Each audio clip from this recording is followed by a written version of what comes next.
The David Pakman Show at davidpakman.com.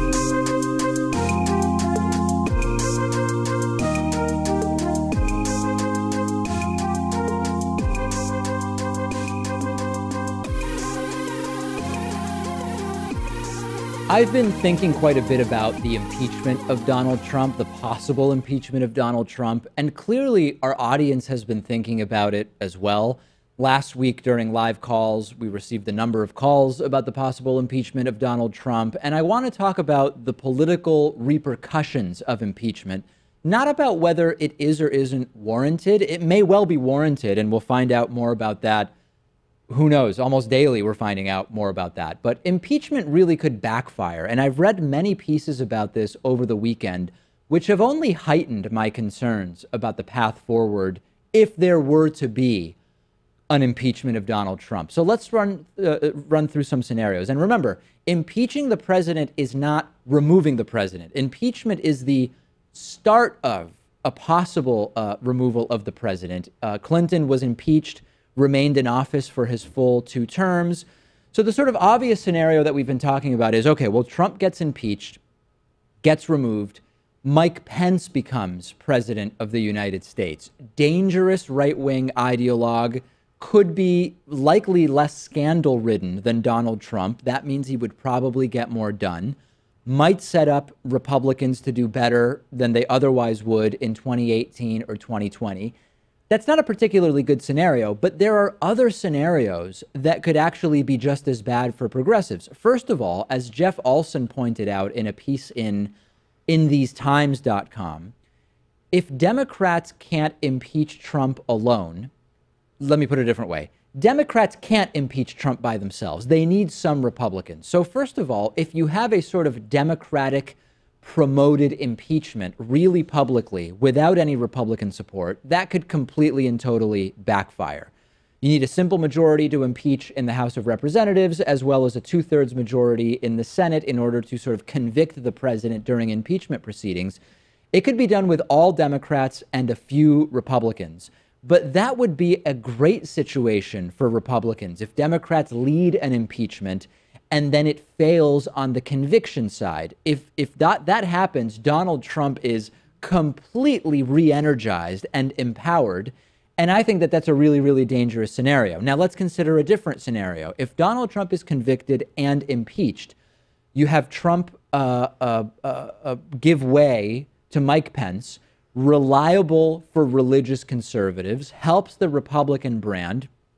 Republicans get the benefits of impeachment with little risk if just a few were to join Democrats. And that's another really risky scenario. So there's already a number of scenarios here, Pat, where impeachment could actually lead to Democrats being worse off in either or both 2018 and 2020. I do understand the concerns. I just think that if the allegations are true and that the Trump campaign did collude with Russia, not only a foreign government, but an adversarial government to help get him elected, that would be so damning and the charges would be tantamount to treason. It would be to a point where you kind of have to undergo some impeachment proceedings. You're completely right. And I am not arguing that if the facts show that impeachment is appropriate, that impeachment should not happen, but sort of playing out how these different scenarios might end up impacting politics and Democrats for the next 2 elections. Imagine another scenario. There is a Democratic-led impeachment and it fails to impeach Trump. Not only do you have Trump re-energized, as I mentioned, you also are probably helping Republicans in 2018 and 2020 as well. And that could be really dangerous when you think about what would happen politically with continued total Republican control in the House and Senate. And we can look at history, too, because in 1998, of course, congressional Republicans led the charge to impeach Bill Clinton, and his approval rating went up to 73%.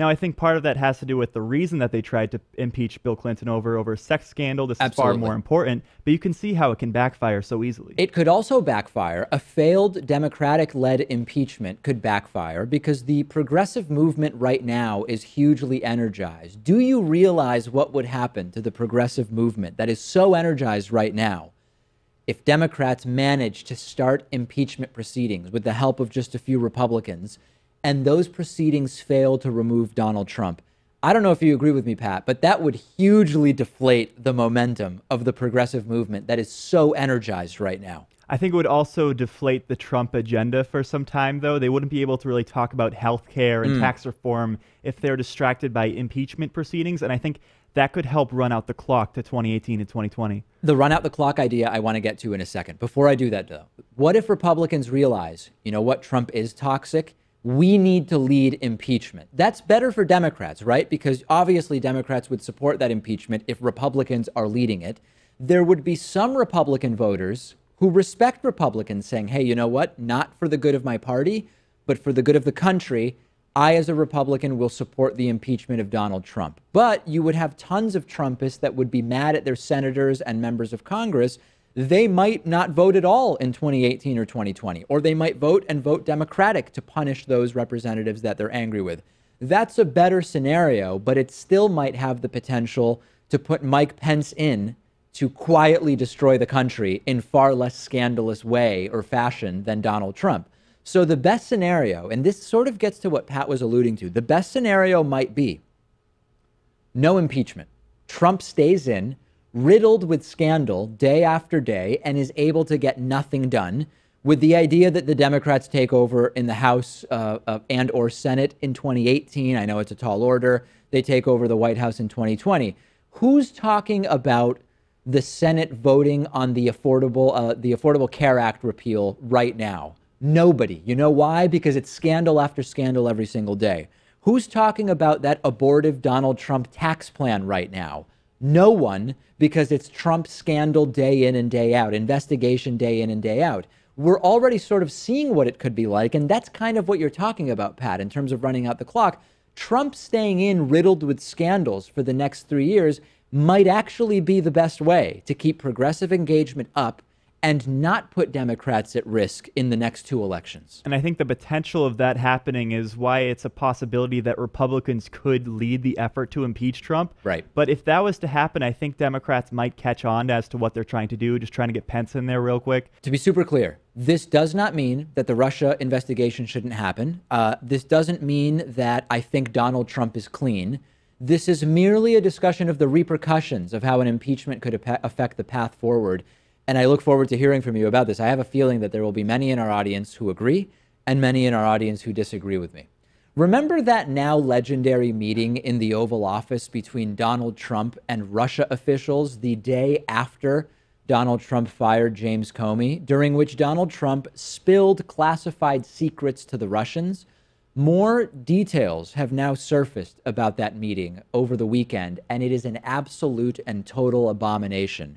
According to a document summarizing the meeting, Donald Trump straight up admitted to the Russians that firing FBI Director James Comey the day before relieved, quote, great pressure on him related to the Russia investigation, and also referred to James Comey as a nut job. Take a look at this quote from Donald Trump on May 10th, 2017, during that Oval Office Russian meeting, as per a document read to the New York Times by a U.S. official.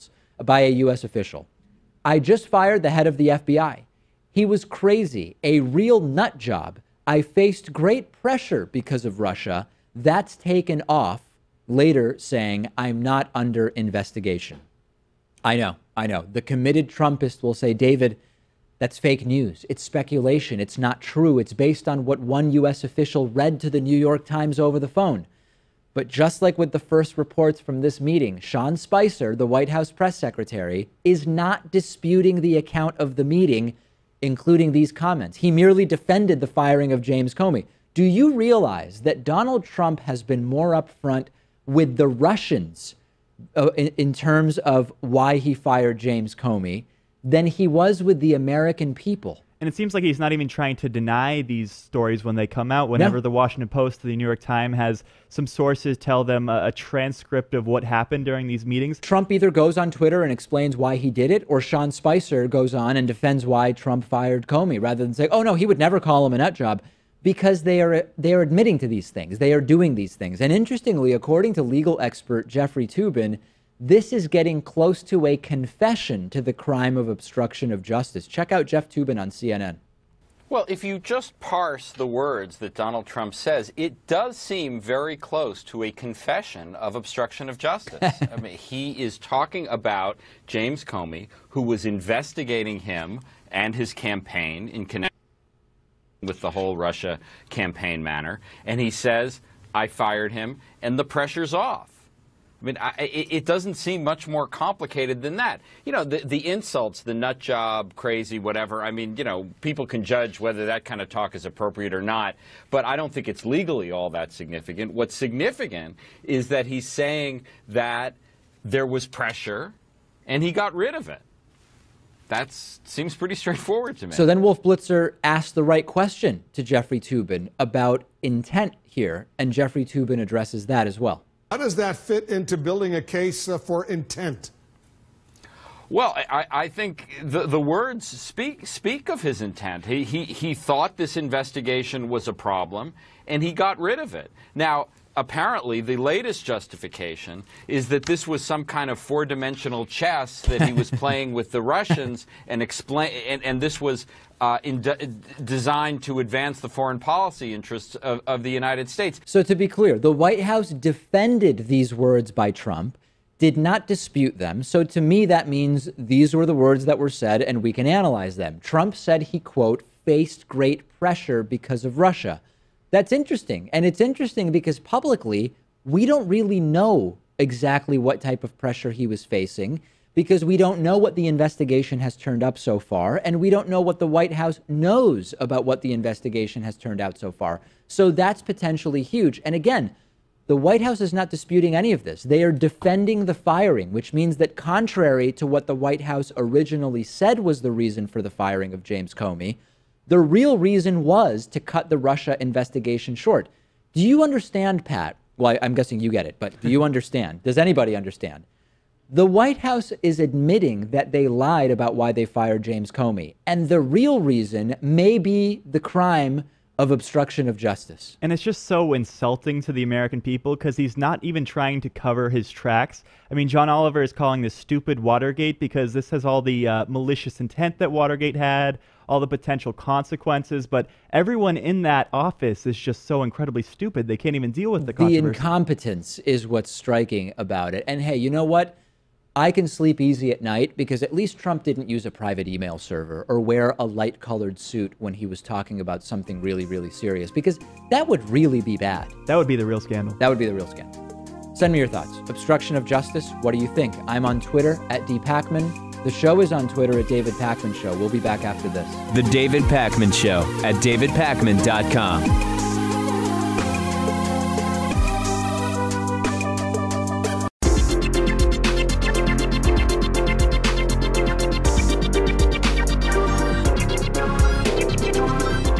The David Pakman Show at davidpakman.com.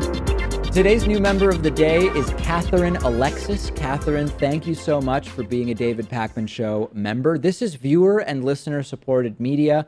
We are in the wake of the YouTube adpocalypse, advertiser boycott. So every new member, like Catherine, is doing their part to support the work that we do to keep us independent. You can sign up at davidpakman.com/membership. And you can also make a pledge in any amount you want at patreon.com/David Pakman Show. Even $1 a month helps to support the work that we do.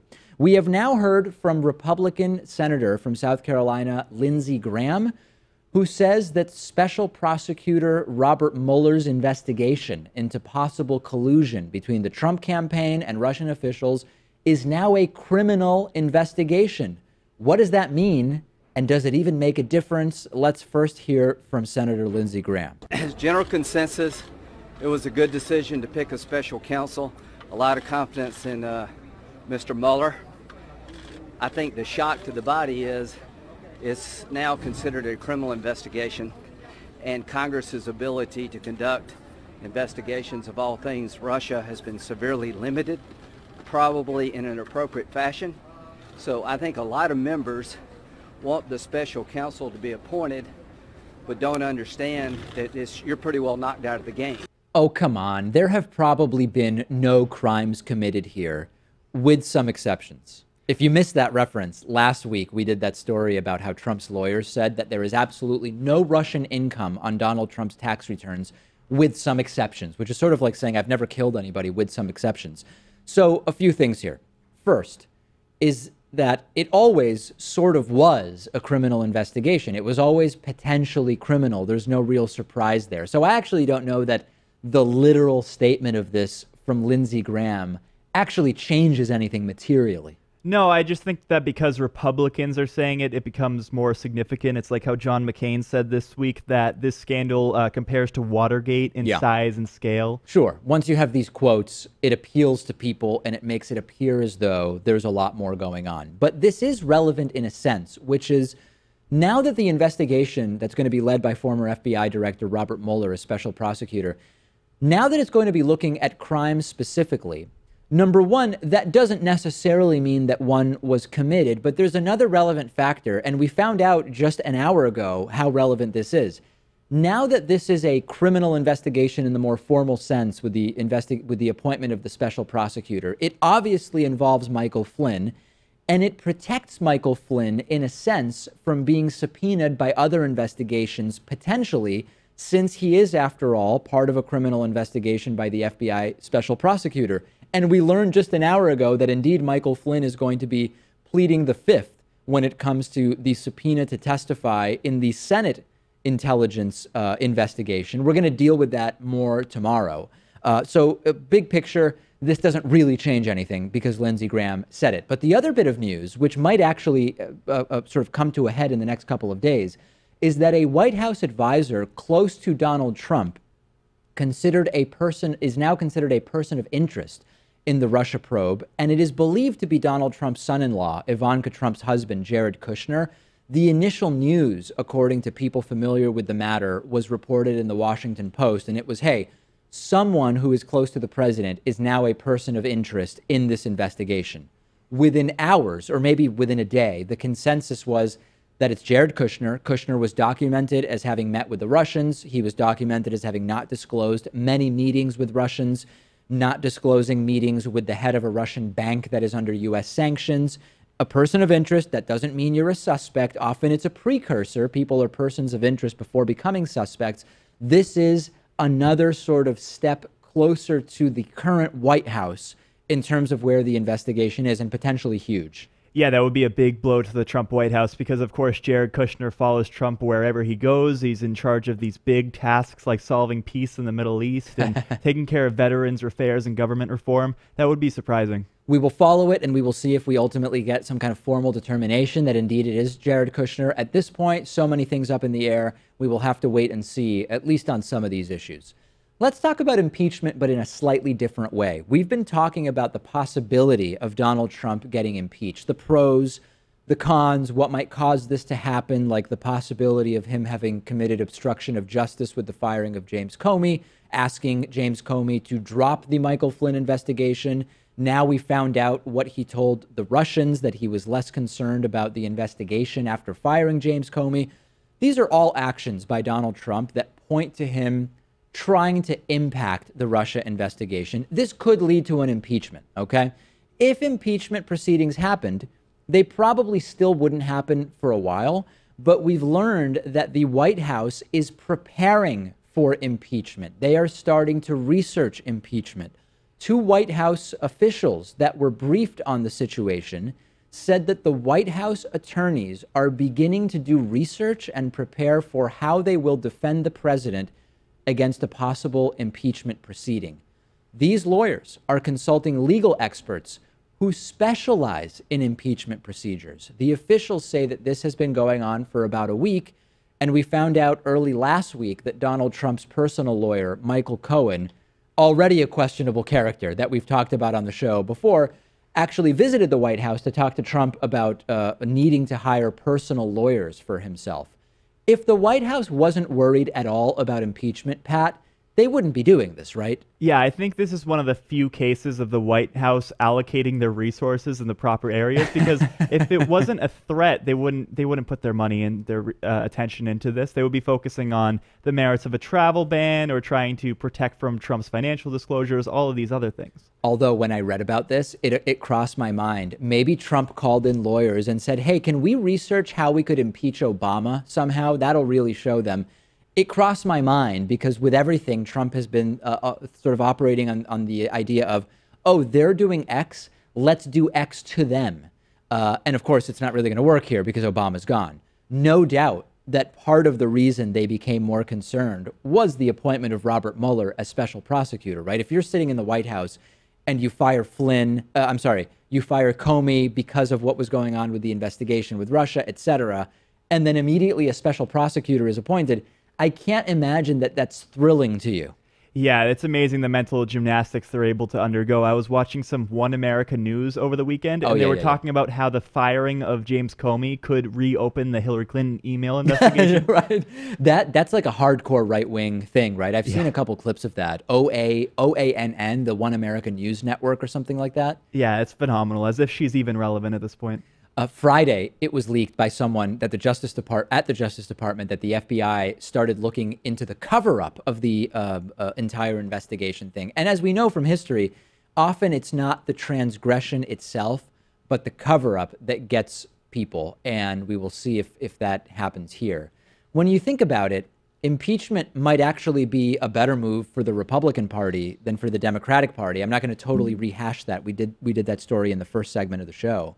But we are going to continue following very closely. If there's a certain point at which the Republican voter base turns on Trump, that would be when so-called fair-minded Republicans, which really just means political opportunists that will take advantage of Trump being unpopular, that's when the so-called fair-minded Republicans would be better served by saying, we're going to do the right thing for our country rather than for our party, and support impeachment of Donald Trump. It may not happen because Trump's approval is still sticking up there at 38, 39%. Yeah, I think Trump's approval ratings would have to get into the 20s or so before the Republicans in Congress decide on mutiny and take the ship back. I think you're right. I don't think at 38%, as embarrassing it is to have an entire presidency with your approval rating between 36 and 42%, I don't think at that point Republicans are going to bail on Donald Trump. This weekend, Donald Trump was in Saudi Arabia. It was his first trip overseas as president. He is reportedly already exhausted, making bizarre mistakes after just a few days there. I'll talk about that a little later in the show. While in Saudi Arabia, Donald Trump signed what is effectively a 10-year, $350 billion weapons deal with the King of Saudi Arabia, Salman bin Abdulaziz. This is the biggest arms deal in American history, and we've known for a while that the deal was probably going to take place, and this was negotiated by Donald Trump's son-in-law and advisor, Jared Kushner, a leading figure in the Russia investigation, who the White House has said in the past would be in charge of Middle East peace, as Pat mentioned earlier in the show. The idea of bringing peace to the Middle East by giving Saudi Arabia more weapons to use on Yemen is sort of an interesting contrast. Well, he also gave a speech, too, about how he was going to eliminate terrorism across the world and the strategy. Oh, it's amazing what he's doing. White House officials said that this deal includes Abrams tanks, combat ships, missile defense systems, radar, and communications and cybersecurity technology. Saudi Arabia obviously is expected to use some of these weapons in their involvement in Yemen's civil war against the Houthi armed forces, led by former longtime President Ali Abdullah Saleh, where Saudi Arabia has already committed war crimes. The U.S. has already been providing Saudi Arabia with logistical support there, helping them with intelligence, targeting, helping them with drone strikes since the war started back in 2015. However, in October, just before President Obama left office, in response to Saudi Arabia's illegal bombing of a Yemeni funeral home that killed hundreds, Obama halted the sale of almost $400 million of weapons to Saudi Arabia. This was a small move, but it was a meaningful move. Saudi Arabia, as I've told you, is one of the most oppressive and vile radical Islamic regimes of the entire world. Public beheadings, religious police, women's rights disaster, on and on and on. I won't redo the full list right now. So when Obama halted that deal, it did send a message to King Salman, and now Donald Trump is reversing it. Trump is showing his full support, effectively, of Saudi Arabia's actions in Yemen, and Saudi Arabia has left Yemen in ruins. They've unlawfully killed thousands and left them in an almost state of famine. They've destroyed homes, they've destroyed schools, markets, hospitals. Human Rights Watch has documented 81 illegal attacks in Yemen by Saudi Arabia in the last 2 years, many of which were bona fide war crimes, and in many cases, American weapons were used to do the damage. So this is yet another sign that Trump doesn't really care about the rules of war. That's concerning for the next 4 years. It's yet another sign that Trump's entire Muslim rhetoric is yet again political BS meant to fire up the right people in the base. Because if Trump really cared about Islamic theocracies doing bad things, your first stop is Saudi Arabia. No more getting medals from Saudi Arabia, no more weapons for Saudi Arabia that we know will be used to commit war crimes. The Wahhabist theocracy of Saudi Arabia is at the top of the most extreme Islamic theocracy sort of list of concern of the world. And that price tag is also quite concerning too, $350 billion, and it's really not even debated within the mainstream media. I mean, at least when Trump proposes a wall between the U.S. and Mexico, that would come at a cost of $20 to $60 billion. We have a debate about if it's going to be cost effective, if it's going to solve any problems out there. This is just going to happen. We don't have to talk it over first. And further, Trump, so fine. Let's say we just accept Trump is going to keep helping Saudi Arabia in Yemen. The arms deals are going to make a ton of money for the U.S. It's just going to happen. Can't Trump do something to discourage the illegal and devastating attacks that Saudi Arabia is demolishing Yemen with? I mean, put some kind of conditions on the deal. It would be sort of nice if we could maybe just kind of casually steer Saudi Arabia away from the war crimes instead of effectively endorsing them. Trump is saying, we have a bottomless supply of weapons for you. It's there as long as you want it, and you can do whatever you want with it. And by the way, most of these weapons, some of these weapons, will be made in Saudi Arabia. So it's not even going to create American jobs. Yes, it'll be American contractors that are ultimately getting the money, but Trump talks about creating American jobs. Not going to happen. Senators Chris Murphy, a Democrat, and Rand Paul, a Republican, have proposed legislation to limit the amount of arms that we sell to Saudi Arabia. Here is a written statement from Senator Murphy, who said, quote, "I have yet to see evidence that the civil war we're supplying and supporting in Yemen advances our national security. The more it drags on, the clearer it becomes that our military involvement on behalf of the Saudi-led coalition is prolonging human suffering in Yemen and aiding the very groups that are intent on attacking us." Commenting on Saudi Arabia, Secretary of State Rex Tillerson said earlier this month, quote, "If we condition too heavily that others must adopt our values, it really creates obstacles towards our ability to advance our national security interests, our economic interests." This isn't about values. We're talking about international law, the haphazard killing of people, and this idea that, hey, we've got to tread lightly, Pat, because we don't want to just impose our values onto them. All of a sudden, we care about imposing our values. We don't care when we bring, quote, democracy to other countries in the Middle East with resources that we want. But all of a sudden, hey, it's Saudi Arabia.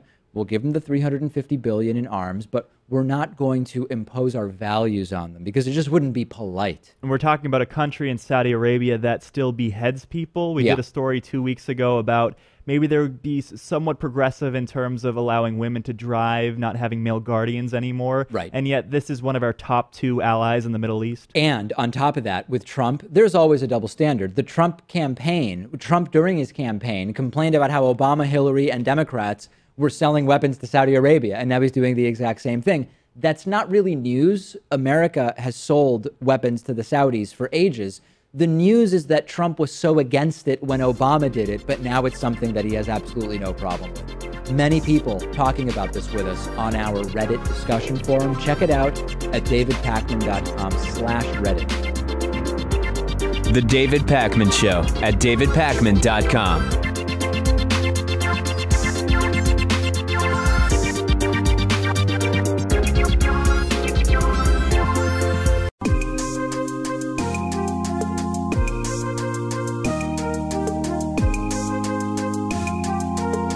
Welcome back to the David Pakman Show.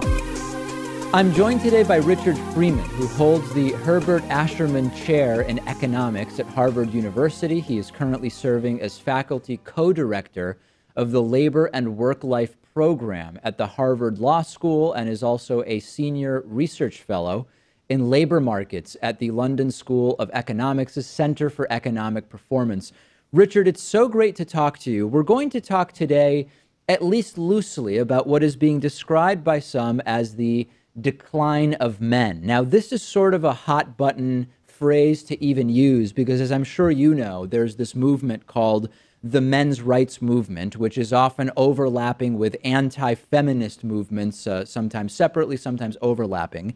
And they are making the case in many ways that we don't need to worry about gender discrimination against women anymore because of XYZ. So I want to be very clear as we jump into our conversation here. Much of what you've written and researched that we're going to discuss today, it's not coming from a sort of anti-feminist perspective, is it? No, it's coming from facts about changes in the world. And let's get into some of those changes. So when we talk about labor markets, let's at least focus for now on the United States and the way in which education has a growing role in the jobs that one is able to obtain. It also relates to regional issues regarding manufacturing, drug abuse. I mean, this is a really multifaceted thing. Give us a sort of overview about how men are suffering in the labor market in some ways. Well, it's some groups of men. It's not all men, of course. And what has happened has been men dominated a set of jobs, which at one point were paying good wages and were valuable for them to have families and to live a reasonably good life. And those jobs, lots of which are associated with manufacturing, have declined over time, and they've declined pretty sharply.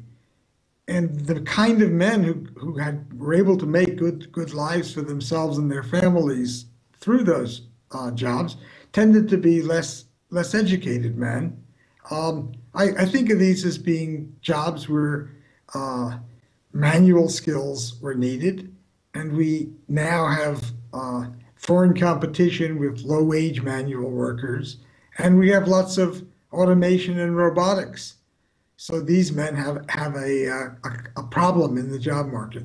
This is very interesting because, I've commented that during the presidential campaign, neither Donald Trump nor Hillary Clinton talked about the sort of reality of technological automation and the replacement of jobs by robots and artificial intelligence. You're pointing out that there's actually going to be a sort of disproportionate impact on jobs overwhelmingly disproportionately held by men by that technological automation because of the nature of those jobs. Am I understanding that correctly? Well, it's a mix. It's obviously the nature of the jobs, and it's also about the education and other sort of training or attributes that men bring to the jobs. One of the things that's happened in the job market is jobs with interpersonal skills have done better than jobs that let's say take muscle and perseverance or whatever. And women tend to be more adept at interpersonal skills. And when you say that, Richard, because I know that, a lot of what we're talking about here is really going to rile people up for different reasons and in different ways. You're not necessarily suggesting that there's some sort of genetic or physiological explanation per se as to why women in our society may be more adept at those jobs. Does it go to everything from socialization, culture, education, et cetera? Is it more of a nurture versus nature explanation? Well, we don't know how much is nurture and how much is nature, but certainly for generations, women have been in more in the interpersonal jobs. they don't have the size and the muscles of men. So there's been a division of labor that that has come with us as human beings. And if one part of that division of labor, where the men have specialized, it's easier to automate and bring robots in, and also the workers overseas able to do that as well. So when we look at the next, go ahead. Yeah. Action is nature versus nurture. When we look at the next generation of workers, so to speak, and we sort of evaluate the demographics, including the gender demographics of who is currently in college, does that suggest that this is going to be a situation that improves or worsens for men over time? I mean, the fact is that women make up a majority of the students in universities, and the men make up a majority of people who drop out of high school or go no further than high school. So that imbalance, where women are going more to higher education than men, occurs in almost every country in the world at this point. So there's been a real shift. At one point, men dominated universities. Now women are the majority, and I don't see what's going to change that in the future. And so that does put men at a disadvantage in many jobs. There's sort of social impact to this as well, aren't there? I was recently reading that for whatever reason, right? And we could go in this direction if you think it's valuable. For whatever reason, in the United States currently, overall, on balance, doesn't apply to every woman, but generally speaking, heterosexual women who are interested in being in a relationship with another man, generally, they don't want to be with a man that they perceive as intellectually inferior to them. Do you agree with that, number one? And number two, how is that going to sort of create a social dynamics problem going forward? Okay, well, there's one part of the American population that has this imbalance in much greater than other parts, and so we can learn and see what happened to that part. That's our Black community. The Black women have gotten much more education than Black men on average, and we know that Black men have had all kinds of problems, from jail, prison for crimes and for discrimination reasons as well, being probably are overly charged with crimes and overly penalized. But that has meant that in the Black community, women have had a long history of dealing and looking for mates with men who are less adept in education and in the job market than them. And what will be the longer term impact of that if this trend were to continue? I mean, eventually, what possible ways could this go? Well, I mean, the way as a man, I would not like to see it go, is more and more men, fall into a marginal position in society because they can't adopt or don't adopt their skills, and they're able to compete in job markets and compete for mates in the marriage market. Generally, what happens in the labor market is when some kinds of attributes or skills get to lose their value, people do shift. It takes a while, but once you learn that, gee, you better be literate if you're going to succeed, people gained literacy. When we were a farm country, literacy would not be as high as when we're a more urban country. So I assume, and I certainly hope, that there will be adjustments, and that ultimately will resolve any problems we have. Let's pick up our conversation there with Richard Freeman from Harvard University, as well as Harvard Law School. We will continue our conversation with him on tomorrow's program. The David Pakman Show at davidpakman.com.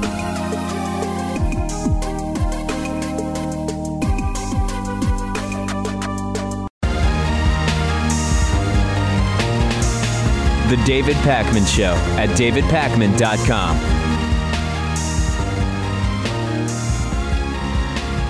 You probably know that I am not a fan of the Islamic practice of forcing women to wear head covers known as hijabs. It's required by law in certain societies like Iran and Saudi Arabia.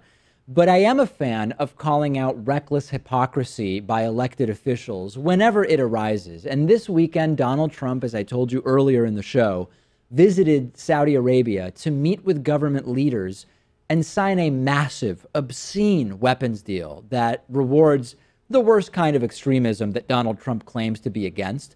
When Donald Trump and his family stepped off of Air Force One at King Khalid International Airport in Saudi Arabia's capital of Riyadh, neither Melania Trump nor Ivanka Trump were wearing headscarves. And that's great, right? I mean, I'm against wearing headscarves, except that just 2 years ago in 2015, when President Obama and First Lady Michelle Obama visited Saudi Arabia, Michelle Obama didn't wear a headscarf either. And Donald Trump, who was only 138 days away from announcing his candidacy at the time, sent out a tweet saying, quote, "Many people are saying it was wonderful that Mrs. Obama refused to wear a scarf in Saudi Arabia, but they were insulted. We have enough enemies." Enough, of course, spelled E-N-U-F. He was out of characters. Yeah, he was probably out of the 140 characters. In Saudi Arabia, women are legally prohibited from leaving home without a head covering or shaking another man's hand who is outside of their family. Western heads of state and their families tend to break these rules. Neither Theresa May nor Angela Merkel wore head covers during their visits this year. So it was on multiple levels that Donald Trump's 2015 comment didn't make any sense. This is probably something that Trump heard from someone who was complaining about Obama, maybe on Fox News, did no research about it, then sent a tweet. Yet Trump is the guy that everybody is unfair to. I can't think of anyone who's been more unfair to President Obama and Hillary Clinton than Donald Trump himself.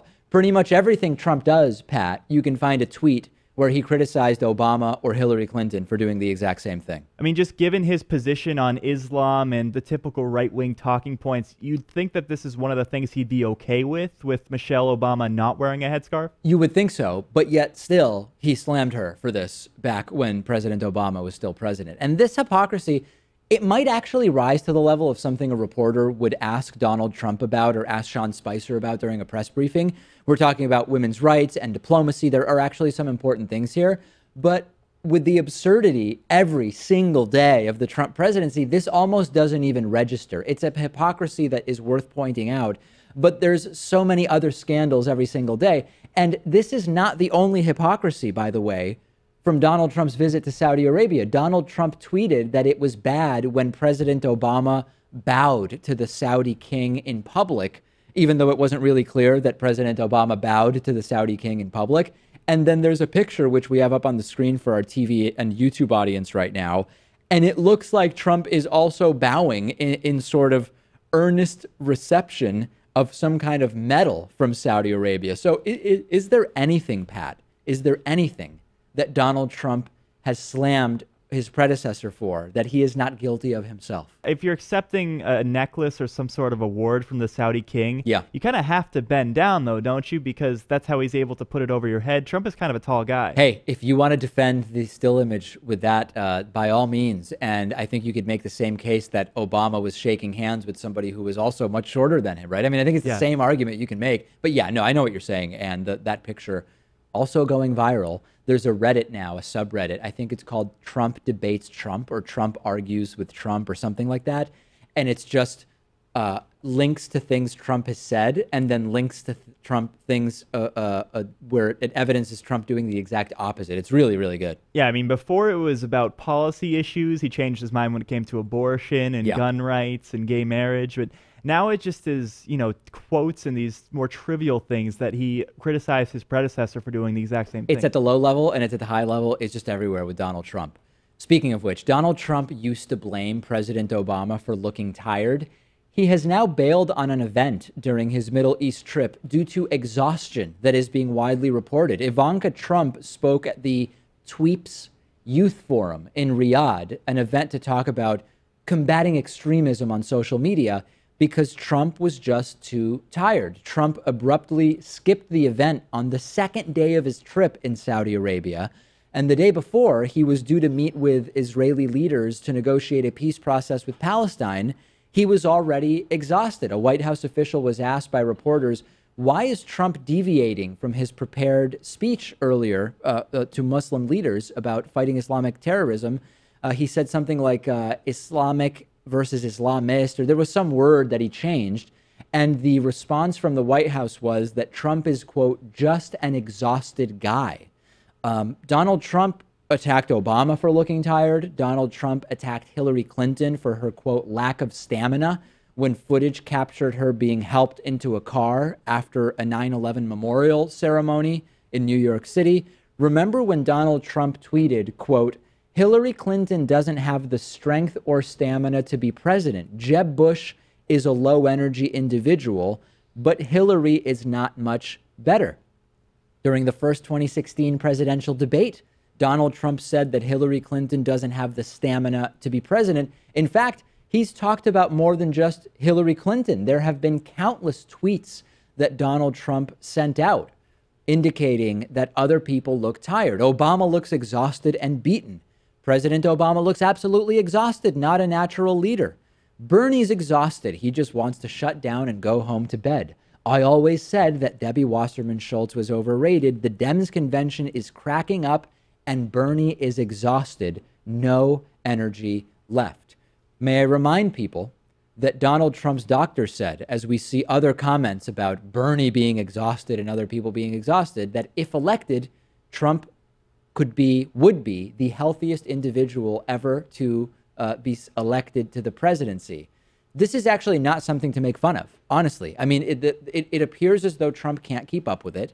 He's not the youngest guy. He's overweight. He eats unhealthily from all of the pictures that we've seen. I don't think it's something to make fun of. Yes, it's yet another example of Donald Trump's endless hypocrisy. But this is just a sort of sad thing. It's another projection, too, and we know that he likes to do that. But he's not too keen on the idea of traveling. This was his first visit as president overseas, and apparently he barked at a White House aide and wanted to make sure that the trip was half as long as initially planned for. Do you know how long the trip is in total? I actually don't know what it's scheduled for. It's 9 days. Okay, apparently a little bit too much for Trump. So, again, there is nothing I can find that Trump criticized Hillary Clinton for or Obama for that he is not guilty of himself. Kind of an odd voicemail today. We have a voicemail number, 219-2-DAVID-P. Apparently, now producer Pat, is the victim of sort of just general homophobia. This is something that, I've been critiqued for years because I did X, Y, or Z because I am gay. And aside from not being true, I have no idea how that would relate to the political criticisms that are made. Anyway, over the weekend, the following voicemail was received about producer Pat Ford. Yo ho ho, yo ho ho, Patrick Ford, cuckolded by his mother and his youth. Patrick Ford is gayer than a sailor. Yeah. Do you find that offensive, or is it just stupid? No producer has ever been treated more unfairly than I have. Right, yeah. Weird. I don't know why. Like, if Pat were gay, why would that be something that hurts the show or discredits his politics or whatever? With every passing, I would say year, but with every passing month, I find this is the sort of that's gay Right. insult. It's the equivalent of that, right? It's just so lame. Like, what are you even talking about? Yeah, and that seems to have faded away, it seems, over the past decade or so, because Yeah. I think most people realize now that's not an insult. It's just part of who you are. Not everybody realizes that. Yeah. Not everybody realizes that. I've been to some parts of the country, Pat, where not everybody realizes that. On the bonus show today, humans have accidentally created a space barrier protecting ourselves from space radiation. How did we do it? We'll talk about it on the bonus show. Also, a family is being slammed for so-called reckless behavior after a viral video caught a sea lion dragging a girl into the water. I will talk about that. And also, this is not particularly pleasing news, a possible serial killer in our city of Boston, Massachusetts. All of those stories and more on the bonus show. DavidPakman.com/membership is how you sign up. We'll speak to you then.